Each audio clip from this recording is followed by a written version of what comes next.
तो hey guys, आप सभी को स्वागत है मेरा चैनल कोड इन्फिनिटी में। आज से हम लॉन्च कर रहे हैं सी लैंग्वेज के ऊपर फुल कोर्स। और हमें पता है कि सी लैंग्वेज एक बेसिक लैंग्वेज है, और अगर हम सी जानते हैं तो सी प्लस प्लस उतना डिफिकल्ट नहीं होगा हमारे लिए। और बेसिक फंडामेंटल क्लियर करने में सी लैंग्वेज बहुत इम्पोर्टेंट है। मैं तो प्रेफर करता हूँ कोई भी अगर बिगिनर है तो वो सी से स्टार्ट करे, और मैं ये कोर्स पूरा बिगिनर के लिए ही लॉन्च कर रहा हूँ। तो चलिए शुरू करते हैं। मैं यहाँ पे पूरा कोर्स को अलग अलग चैप्टर्स में डिवाइड किया हूँ। सो आज हम जो करेंगे वो है introduction, installation and variable and data types. देखिए, पहले तो हमें जानना पड़ेगा कि प्रोग्रामिंग लैंग्वेज क्या है। आप पढ़ सकते हैं definition. A programming language is a vocabulary and set of grammatical rules for instructing a computer or computing device to perform specific tasks। मतलब कुछ भी काम करने के लिए हम जो कम्युनिकेशन करते हैं कंप्यूटर से, कंप्यूटर को हम कुछ इनपुट दे रहे हैं, उसके लिए एक स्पेसिफिक लैंग्वेज होने का ज़रूरत है। वही लैंग्वेज में एक है सी, जिसके माध्यम से हम कंप्यूटर को कुछ इनपुट दे सकते हैं, कंप्यूटर वो समझ के हमें कुछ आउटपुट देगा। जैसे मैं अभी बात कर रहा हूँ हिंदी में, वैसे ही कंप्यूटर के साथ कम्युनिकेशन करने के लिए सी लैंग्वेज है। और भी बहुत सारा है, जावा, पाइथन एक्सेट्रा। सो प्रोग्रामिंग लैंग्वेज सभी को कहते हैं। तो आप डेफिनेशन लिख सकते हैं नॉर्मली। फर्स्ट सेम में या फिर सेकंड सेम में किसी को अगर सी है, बीटेक में या फिर बीसीए में, उनको ये आएगा। मतलब इम्पोर्टेंट है, क्योंकि एकदम ही बेसिक क्वेश्चन है। पहले तो हमें ये जानना पड़ता है। सी लैंग्वेज के बारे में थोड़ा जान लेते हैं। इसमें जो मेन पार्ट है कि C is a compile based program. So compile based program क्या होता है? सो हमारे पास दो तरह का प्रोग्रामिंग लैंग्वेज होता है, कंपाइलर बेस्ड प्रोग्रामिंग लैंग्वेज और एक interpreter based programming language. Compiler based में क्या होता है, आप मान लीजिए कि 6 लाइन का एक कोड लिखा, पूरा कोड आपके पास है। आप जब रन करेंगे, आप जब एग्जीक्यूट करेंगे, पूरा कोड एक साथ एग्जीक्यूट होगा। और जो एरर अगर आता है या फिर कुछ गलत होता है तो कंपाइलर आपको मतलब जो सॉफ्टवेयर है वो आपको एक साथ सारे एरर देगा। मतलब मान लीजिए कि आपके पास 6 लाइन का एक कोड है, 2 लाइन में मिस्टेक किए हैं तो 2 लाइन का जो एरर है आपको एक ही टाइम में दिखाएगा। लेकिन अलग जो लैंग्वेज होता है, मतलब जावा या फिर पाइथन, वो है इंटरप्रिटर बेस्ड लैंग्वेज। उसमें एक एक लाइन रीड करता है कंप्यूटर। पहला लाइन रीड करेगा, उसमें अगर कोई एरर होगा तो वो वाला एरर दिखाएगा। अगर उसमें कुछ मतलब सब सही है, फिर सेकेंड वाला लाइन रीड होगा, ऐसे होता है। So C is a compiler based language. तो इसमें डिफरेंस क्या है? इसमें डिफरेंस है कि compiler based language are faster than interpreter based language. अब मैं आपको एक वीडियो का लिंक दे दूंगा, उसमें से आप देख के सी इंस्टॉल कर सकते हैं। जनरली मैं प्रेफर करता हूँ कोड ब्लॉक्स में ही सी करना। आप किसी भी सॉफ्टवेयर में कर सकते हैं, आप वीएस कोड में, सबलाइन में, या फिर और भी कुछ सॉफ्टवेयर में कर सकते हैं। तो मैं वीएस कोड का और कोड ब्लॉक्स का सी इंस्टॉलेशन, डाउनलोड प्रोसेस, ये सब का एक लिंक दे रहा हूँ। आप वो वाला लिंक देख लीजिए थोड़ा। चलिए अभी हम जान लेते हैं कि वेरिएबल क्या है। एक बहुत ही सिंपल डेफिनेशन है ये एग्जैक्टली डेफिनेशन नहीं है, ये मैंने ही लिखा सिंपल में। The name of memory allocation is called variable. मतलब क्या है? मतलब आप मान लीजिए कि आपका फ़ोन में मेमोरी है, ठीक है? मतलब ये बॉक्स है, ये बॉक्स को आप मान लीजिए कि ये एक मेमोरी है, और इसके अंदर अलग-अलग बाइट्स, बिट्स ऐसा होता है। तो आप मान लीजिए कि एक फ़ोल्डर क्रिएट किए हैं ए नाम का। ए नाम से एक फ़ोल्डर क्रिएट किए है आपने। वो ए है एक वेरिएबल। और फ़ोल्डर के अंदर अगर कुछ या फिर फ़ाइल के अंदर कुछ वैल्यू है, तो वो वैल्यू होगा आपका, मान लीजिए 20 दिया है, कुछ वैल्यू नहीं भी हो सकता। और वो फोल्डर जहाँ क्रिएट हुआ है या फिर वो वेरिएबल जहाँ क्रिएट हुआ है, उस पेज का एक स्पेसिफिक एड्रेस होता है। मान लीजिए वो एड्रेस है 120। सो वेरिएबल क्या है? वेरिएबल है ये वाला ए, मतलब जिस नाम से आप वो मेमोरी एलोकेट किए हैं, ठीक है? तो उसको हम बोलते हैं वेरिएबल नेम। और मान लीजिए कि उसका वैल्यू है 20 या फिर कुछ, और वो जो वेरिएबल क्रिएट हुआ है उसका एक स्पेसिफिक एड्रेस होगा। तो हर एक मेमोरी में वो स्पेसिफिक एड्रेस होता है। मान लीजिए कि ये 120 है, इसके पास वाला जो एड्रेस है वो 123 है। हम जब डेटा को लेके काम करते हैं तो ये एड्रेस एड्रेस का कॉन्सेप्ट हमें बहुत इम्पोर्टेंट होता है जब हम पॉइंटर में कुछ काम करते हैं या फिर लिंक लिस्ट में और भी बहुत सारा ट्री या फिर मतलब डीएसए का हर एक टॉपिक में ये एड्रेस मतलब ये वेरिएबल का एड्रेस ये सब चीज़ समझना बहुत इम्पोर्टेंट है। और एक चीज़ आप देख लीजिए कि वेरिएबल दो तरीके का होता है, एक है लोकल वेरिएबल और एक है ग्लोबल वेरिएबल। तो क्या है डिफरेंस? आप पढ़ सकते हैं, local variable are declared inside the braces of any function can be access from there, और global variable are declared outside of any function and can be access from anywhere. ये जब आप प्रोग्रामिंग करेंगे तो आपको मतलब प्रैक्टिकल में समझ में आएगा। अभी के लिए आप मान लीजिए कि आपने एक कोड लिखा, कोड का दो पार्ट है, एक किया ग्लोबल वेरिएबल। तो जो ग्लोबल वेरिएबल है मतलब मान लीजिए कि ए नाम का एक वेरिएबल क्रिएट किया है जो जो है ग्लोबल।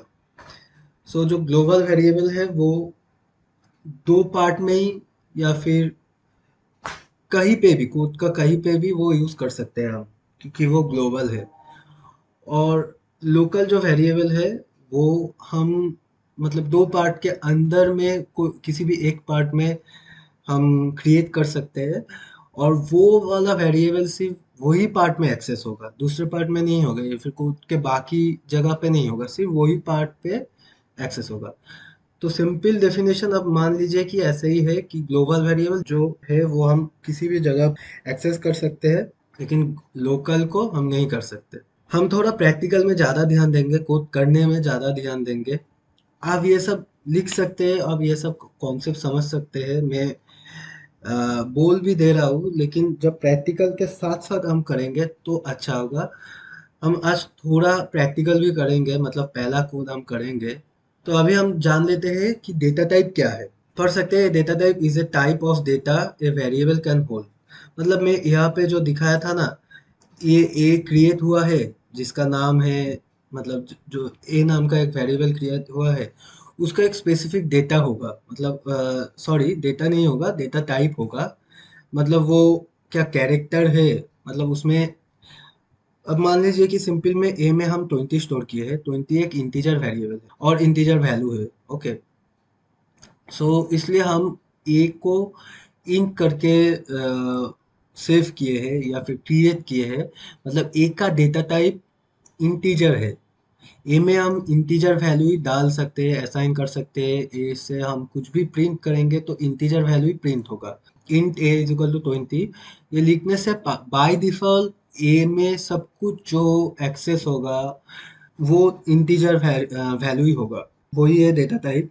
हम जब प्रैक्टिकल करेंगे तो और भी ब्रीफली ये आपको समझ में आएगा। मैं यही कह रहा हूँ कि आप फॉलो कीजिए धीरे धीरे, जो भी आपको डाउट भी हो रहा है जब आप प्रैक्टिकल करेंगे उसमें अच्छे से क्लियर होगा। मतलब आप मान लीजिए कि आपने सब कुछ रट लिया, सब कुछ पढ़ लिया, लेकिन जब करने का बारी आएगा तब अगर समझ के नहीं करेंगे या फिर तब अगर एक्चुअल मतलब कोडिंग में नहीं वो उतर सकते, तो मतलब ये सब समझ के कोई फायदा नहीं है। तो करते करते हम सीखेंगे, करते करते हम जानेंगे क्यों इसमें ये यूज हो रहा है, क्यों इसमें वो यूज हो रहा है। मैंने आपको जितना तक बोला, मैंने आपको वेरिएबल बोला, मैंने आपको डेटा टाइप बोला। उसके बाद है मतलब आज जो करेंगे हम वो है व्हाट इज हेडर फाइल और सिंटैक्स। ठीक है, सो हेडर फाइल बोलने के पहले मैं आपको थोड़ा प्रैक्टिकल में लेके जा रहा हूँ, क्योंकि इंटरेस्ट भी रखना जरूरी है और प्रैक्टिकल भी करना जरूरी है। सो चलिए कोड ब्लॉक्स में हम आ गए हैं। आप फाइल में जाइए, फाइल में जाने के बाद न्यू न्यू में जाके एम्प्टी फाइल बना लीजिए। उसके बाद कंट्रोल एस, ठीक है। उसके बाद माई फर्स्ट, और यहाँ पे ना सी सी प्लस प्लस सिलेक्ट कर लीजिए, सी सी प्लस प्लस फाइल्स, और सेव कर लीजिए। तो चलिए हम देखते हैं कि हम पहला प्रोग्राम कैसे लिखते हैं। देखिए, हमें पहले एक हेडर फाइल लिखना पड़ता है। ठीक है, हम हेडर फाइल लिखे हैं। तो हेडर फाइल का मतलब क्या है, अभी हम समझते हैं हेडर फाइल का मतलब क्या है। देखिए, a header file is a file with extension .h which contains the function declaration and macro definition to be shared between several source of files। मतलब आप मान लीजिए कि एक फाइल क्रिएट की है जिसके अंदर एक फंक्शन है जिसमें लिखा है कि कैसे प्रिंट करें हम कुछ, मतलब कंप्यूटर को ये इंस्ट्रक्ट किया है वो फाइल के अंदर कि हम प्रिंट कैसे करें। ठीक है, तो मान लीजिए वो फाइल का नाम है stdio.h। सो हम क्या कर रहे हैं, वो फाइल को मतलब stdio.h को हमारे प्रोग्राम में ला रहे हैं एज ए हेडर फाइल। हम हमारे प्रोग्राम में stdio.h को इंपोर्ट कर रहे हैं या फिर इंक्लूड कर रहे हैं। इसके अंदर ना हम सिर्फ प्रिंट एफ लिख के कुछ भी प्रिंट कर सकते हैं। मतलब ये प्रिंट एफ लिखने मतलब कंप्यूटर को पहले तो समझना पड़ेगा कि ये प्रिंट एफ लिखे क्यों। सो व्हाट इज प्रिंटफ हमें लिखना नहीं पड़ेगा क्योंकि इसके अंदर ही व्हाट इज प्रिंटफ है। कंप्यूटर को इससे ही पता चल जा रहा है कि प्रिंटफ क्या है। stdio.h is a input output header file. मतलब हम कुछ इनपुट कर रहे हैं, सॉरी हम कुछ इनपुट दे रहे हैं और कंप्यूटर उसके बदले में कुछ आउटपुट हमें दे रहा है। तो ये चीज बैकग्राउंड में किसी को कोड लिखना पड़ेगा कि कैसे हो रहा है। तो ऑलरेडी stdio.h नाम का जो फाइल है उसके अंदर वो चीज लिखा हुआ है। ठीक है, तो चलिए हेडर फाइल क्या है हम समझ में आ गया। और एक चीज हम जान लेते हैं कि हेडर फाइल दो तरीके का होता है। एक है सिस्टम हेडर फाइल जो कंपाइलर के साथ आता है और एक है यूजर डिफाइंड हेडर फाइल। तो stdio.h ये जो है ये सिस्टम हेडर फाइल है। सिस्टम में या फिर कंपाइलर में पहले से ही ये वाला हेडर फाइल आपके पास है। लेकिन अब मान लीजिए कि आपने कोई बैंकिंग सिस्टम बनाया जिसमें कुछ फंक्शंस है, जिसमें कुछ स्पेसिफिकेशन है, आप वो खुद के दूसरा कोई प्रोग्राम के अंदर कोड के अंदर वो इंपोर्ट करना चाहते हैं तो आप वो भी कर सकते हैं। तो वो है यूजर डिफाइंड हेडर फाइल। तो हेडर फाइल यही हो गया। अभी हम देखते हैं तो इंट मेन क्या है। हम जब भी कुछ प्रोग्राम स्टार्ट करते हैं वो मेन फंक्शन से करते हैं। कंप्यूटर जब भी कोई प्रोग्राम कंपाइल करता है पढ़ना चालू करता है वो मेन फंक्शन से करता है। तो इसलिए हमें यहाँ पे आप वॉइड मेन भी लिख सकते हैं। मैं बाद में समझाऊंगा कि इंट मेन और वॉइड मेन का डिफरेंस क्या है। अब सिर्फ अभी मान लीजिए कि इंट मेन में जो भी हम लिखेंगे उसमें सिर्फ इंटीजर रिटर्न होगा, मतलब कुछ भी इंटीजर वैल्यू रिटर्न होगा। तो उसके बाद हम क्या करेंगे, हम कुछ प्रिंट करेंगे। तो हम क्या प्रिंट करेंगे, प्रिंट एफ हेलो वर्ल्ड। इसका सिंटैक्स ये है प्रिंट एफ, उसके बाद ब्रैकेट के अंदर डबल कोटेशन के अंदर आप जो भी लिखेंगे वही प्रिंट होगा और लाइन खत्म करने के बाद सेमीकोलन देंगे।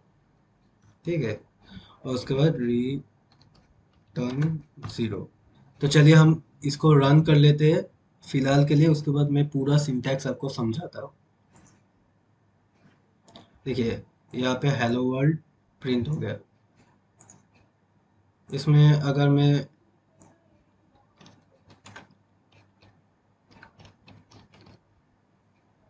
कोड इन्फिनिटी प्रिंट करवाता हूँ, देखिए कोड इन्फिनिटी प्रिंट हो गया। ठीक है, देखिए सिंटैक्स में हमें पहले एक हेडर फाइल लिखना पड़ता है जो है stdio.h। stdio.h हर जगह कॉमन है सी में क्योंकि हमें कुछ इनपुट करना पड़ेगा कुछ आउटपुट करना पड़ेगा। उसके बाद हम एक मेन फंक्शन लिखते हैं। Main function every programme will start from main function. ठीक है, उसके बाद मैंने जो हेलो वर्ल्ड प्रिंट किया है print F. So we have to write semicolon after every lines, means the line will end where we put the semicolon। ठीक है, मतलब जहाँ हम सेमीकोलन देंगे वहाँ पे वो लाइंस खत्म होगा। और प्रिंटफ के माध्यम से हम कुछ भी प्रिंट कर सकते हैं। और रिटर्न जीरो, इसका मतलब हम समझ लेते हैं। This is a return statement. A return statement ends the execution of a function. मतलब कोई भी फंक्शन का कोई भी कोड का एग्जीक्यूशन कहाँ पे खत्म होगा, रिटर्न जीरो पे खत्म होगा। तो इसलिए हम, और जीरो क्यों लिखा है क्योंकि इसमें इंट मेन है, इंटीजर रिटर्न करेगा। और अभी हम देख लेते हैं कि मैंने जो आपको समझाया कि डेटा टाइप और वेरिएबल के बारे में वो थोड़ा देख लेते हैं। देखिए मैंने एक डेटा टाइप डिफाइन किया इंट नाम का और एक वेरिएबल लिया ए नाम का और उसका जो वैल्यू है वो है 20। ठीक है, मैं क्या कर रहा हूँ, ए में जो वैल्यू है वो प्रिंट करना चाह रहा हूँ। तो हमको पता है प्रिंट एफ परसेंटेज डी। अभी ये परसेंटेज डी हमने क्यों यूज किया, ठीक है।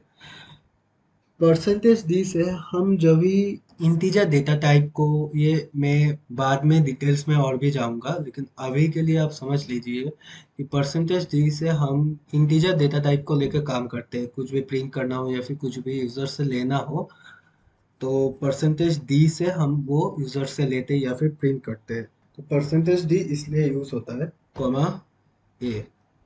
इंटीजर के लिए परसेंटेज डी यूज होता है, फ्लोट के लिए परसेंटेज एफ यूज होता है, कैरेक्टर के लिए परसेंट सी यूज होता है। तो ये आप जान लीजिए। और भी डिटेल्स में मैं जब करवाऊंगा तब जाएंगे। अभी के लिए आप पूरा एज इट इज ये मान लीजिए कि परसेंटेज डी हम इंटीजर वैल्यू को दिखाने के लिए यूज करते हैं। मतलब ये सिंटैक्स है, हमें सेमीकोलन के अंदर परसेंटेज डी लिखना पड़ेगा। देखिए 20 प्रिंट हुआ। तो अभी मान लीजिए मैं कुछ लिखना चाह रहा हूँ, hi my, sorry, age is 20 and my name, ठीक है। देखिए hi my age is 20, n को मैंने स्मॉल में लिखा है, my name is Rohan, Rohan को मैंने आर ओ एच एन को मैंने स्मॉल में लिखा है। तो एज इट इज वो ही प्रिंट होगा, लेकिन परसेंटेज डी के जगह 20 हुआ है, ठीक है। अगर मैं चाहता हूँ कि दो वैल्यू प्रिंट करवाऊँ, मान लीजिए कि वी में है 10, ठीक है, रोहन, ये काट दो, एंड माई सिस्टर इज, फिर एक परसेंटेज डी दूंगा, कॉमा बी। मतलब पहला परसेंटेज डी में ए का वैल्यू प्रिंट करवाएगा, सेकेंड परसेंटेज डी में बी का वैल्यू प्रिंट करवाएगा। देखिए hi my name is, my age is 20 and my sister age is 10, ठीक है, एज इट इज प्रिंट हुआ है। तो चलिए अभी के लिए सिर्फ इतना ही। मैं जल्दी एक वीडियो और लाऊंगा वेरिएबल्स के ऊपर, और थोड़ा और प्रोग्रेस करूंगा, थोड़ा और देखूंगा कैसे हम यूज़र से वैल्यू लेते हैं, कैसे हम वैल्यू लेके कुछ भी मल्टीप्लिकेशन एडिशन ये सब परफॉर्म करते हैं। और हम ज़्यादा से ज़्यादा कोशिश करेंगे कि प्रैक्टिकल करूँ, प्रोग्रामिंग करके कोडिंग करके सब कुछ समझे, क्योंकि प्रैक्टिकल जब तक हम नहीं करेंगे तब तक कुछ नहीं होगा। और मैं थोड़ा और जाने के बाद, मतलब मान लीजिए कि कंडीशनल स्टेटमेंट यहाँ तक करवाने के बाद मैं ये पीपीटी एज ए पीडीएफ दे दूंगा, डाउनलोड कर ले सकते हैं। तो फिलहाल के लिए सिर्फ इतना ही। Keep learning, keep growing. जय हिंद।